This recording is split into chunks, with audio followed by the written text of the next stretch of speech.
गर्भवती महिलेला तिघांकडून अमानुष मारहाण केल्याची धक्कादायक घटना समोर आली आहे।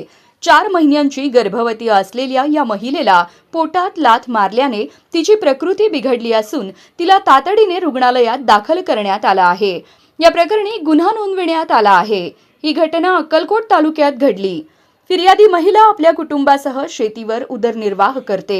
28 मार्च रोजी सकाळी 11 वाजता ती जनावरांसाठी चारा घेऊन घरी आली असता सुरेश सातलिंगप्पा बिराजदार, कांचना नागण्णा बिराजदार व पुतळाबाई सातलिंगप्पा बिराजदार यांनी चारा कोणाला विचारून आणला या कारणावरून वाद घालत शिवीगाळ केली। त्यानंतर पुतळाबाई बिराजदार हिने महिलेला लाथाबुक्क्यांनी मारहाण केली। महिला गरोदर असल्याचे सांगूनही तिच्या पोटात लाथा मारल्याचा आरोप आहे।